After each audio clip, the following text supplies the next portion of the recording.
Hello, my name is Paul Turner, Social Studies Coordinator, KCPS Homeroom. Today, we're going to talk about Reconstruction. Last week, we talked about Reconstruction, basically how it got started and the effects of African American free population. Now we're going to talk about the politics of Reconstruction.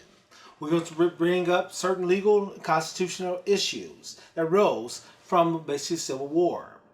What should be done with the free black population? One of the questions that we answered on last week. How and when should the southern states be reintegrated basically back to the Union? And what should be done with Jefferson Davis and other Confederate leaders? And what led to Reconstruction? Was it a failure or was it a success? On whose part? Our learning objective. We're going to explain what were the success and what were the failures of Reconstruction. This is Jefferson Davis, guys. We talked about him last week. After the death of Abraham Lincoln, the vice president became the president. What we know about Jefferson Davis? He was the only Southern senator basically not to leave the Union during the Civil War. So, this basically was an attempt when he became part of the ticket to basically keep the country together. What do we know about Jefferson Davis? Lincoln picked him because he was the only senator from the South not to leave the Union during the Civil War. As a vice president, Lincoln was trying to bridge the country back together, so he picked him for his vice president. He was basically a true Southern gentleman. He did not believe that basically African Americans deserved the rights that they got during this movement. He basically canceled all the gains during the Reconstruction effort once he became the president. We'll discuss this. Also, as we move forward, we start seeing the rise of the Ku Klux Klan. Again, these guys are basically the old bourgeoisie of basically the American South. They didn't like the rights that African Americans was gaining. The right to vote. Basically, they started leading political office. Basically, this irritated a lot of the men in the South. So again, these are basically our congressional representatives during Reconstruction from many southern states. Again, a lot of African Americans. So, Southern whites hated this term called scallywags. They accused the Northern basically politicians of profiting from basically Reconstruction. They thought this just basically was plundering the Southern treasures during Reconstruction. Scallywags is defined as Northern Republicans during Reconstruction, often put personal profit above the country. The term is used divisively in the white Southern Democrats who oppose Reconstruction legislation. Southern whites hated the political active blacks that outranked them. Again, this even happened in the Republican Party.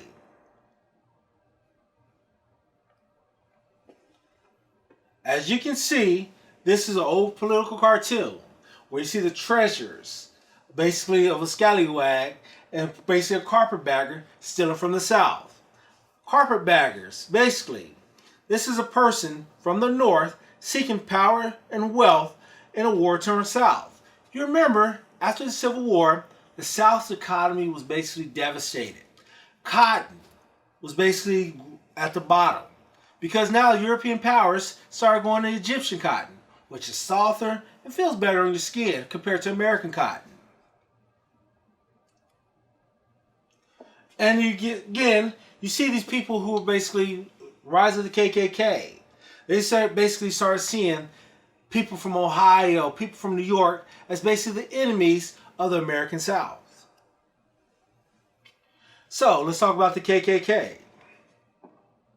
1866, extremely racist, basically former Confederates founded the Invisible Army of the South, aka the KKK. Their job was to basically scare blacks, not from voting or seeking jobs. Often used violence and terror. They were started in Pulaski, Tennessee. Here are the two prominent leaders of it, Nathaniel Bedford Forrest and George Gordon. How did we get here? And again, it starts with leadership.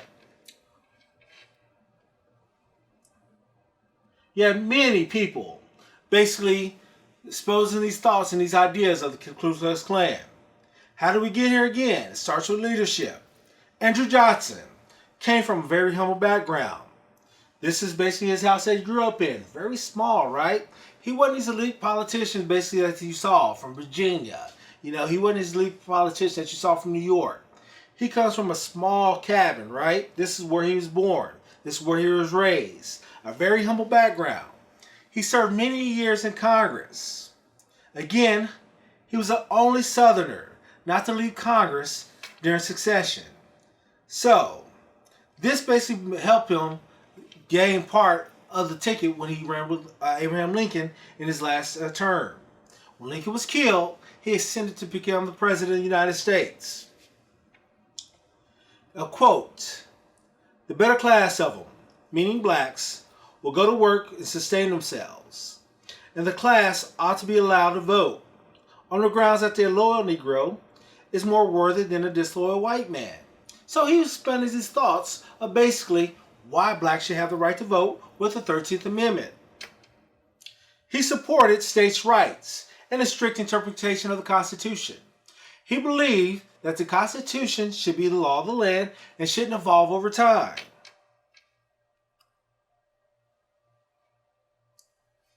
He never earned the trust of the North and never regained the confidence of the South. So he didn't have any real support, especially when it came to Congress. When it came to Congress, most congressmen, did not trust Johnson. They thought he'd do anything and everything, he'd basically get the votes. So people didn't trust him. That's going to come basically haunt him here in a few years. Before Lincoln died, Lincoln never officially recognized Southern secession. So legal restoration in his eyes was basically simple. Lincoln supported basically a 10% plan. Southern states to reintegrate basically when 10% of the state's population pledged an oath to the Union and recognized emancipation for slaves. So again, we talked about this in our last discussion. You remember some of these, basically these old slave owners, they were trying to redo slavery, right? But with Lincoln's plan, you had to recognize the emancipation of slaves. What happens to our border states, such as states as Missouri, states as Kentucky, states who never left the Union but are still slaveholding states? That's a question that we need to answer. Radical Republicans like Thaddeus Stevens feared that Lincoln was too lenient, basically, on the southern states to enslave blacks again.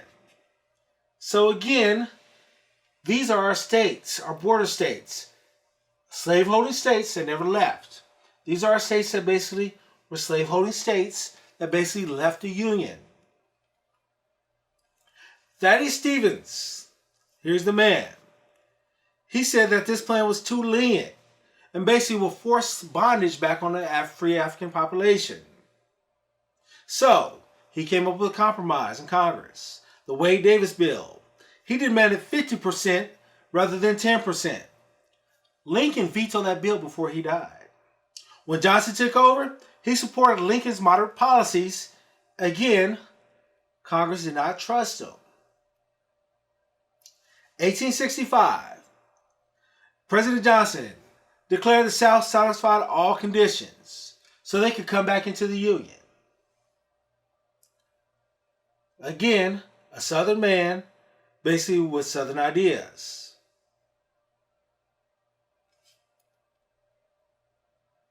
This come back to haunt him again.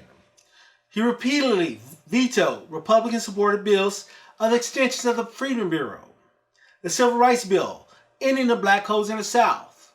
He thought that the Southern states did enough to come back into the Union.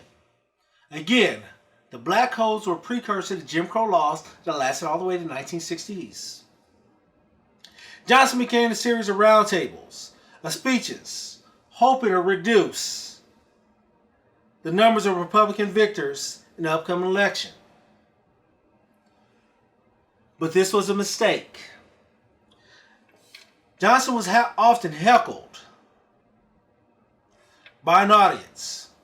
He responded with mudslinging, which backfired. Anytime a politician starts mudslinging, it tends to backfire on him. because most of these guys are not clean and have passed themselves. So, Republicans actually gained seats in this next election and had veto-proof 2/3 majority in both the Senate and the House. So now, Johnson had no power as president. If he vetoed a law, they had basically veto-proof majorities in both the House and Senate to get the law passed. So, moving forward, now we have certain legal and constitutional issues arisen after the war. Again, Johnson's use of the veto is one of those constitutional issues. Again, what should be done with the free blacks? Now that both the Republicans in the House and the Senate have basically veto-proof majorities, what happened to some of those laws that got vetoed under Johnson previously? How and when should the Southern states reintegrate? Again, now Congress got this huge majority in both the House and the Senate. So should they take over basically the integration of the South? So we're going to call that radical? Crap. That's right. Yeah.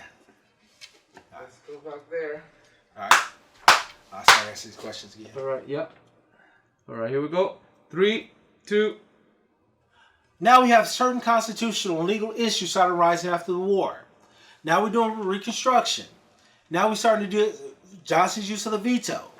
Now we start seeing these Republican majorities, 2/3 in both the House and Senate. So now that becomes a constitutional issue. What should be done with the free blacks after the war? Remember, all these states started enacting these black codes, right? These are precursors to basically Jim Crow laws. And this basically lasts long to basically the 1960s. How and when should Southern states be reintegrated? Does basic Congress take over basic Reconstruction, or do they still allow the president to do so? So now we're starting to deal with some of these issues. All right? So we still have to decide what should be done with the leaders of the Confederacy. Jefferson Davis is still alive, but he's in jail. What should be done with him? Should he have the right to vote? All right? So now we have to create an argument that should lead to Reconstruction. Should Congress or the president be in control? So, as we go through the radical Reconstruction, we're going to basically answer all those questions that come forward. We're dealing with now a new president, basically on the opposite side of the spectrum. I want you guys to start thinking about some ideas, some questions for next week. I want you guys to realize that now you're dealing with 2/3 majority in both the House and the Senate. Can they remove the president? Again, that becomes a constitutional issue, right? So, think about that question when we meet again next week, 9 o'clock, here at KCPS Homeroom. My name is Paul Turner, Social Studies Coordinator, KC Public Schools. Talk to you guys next week.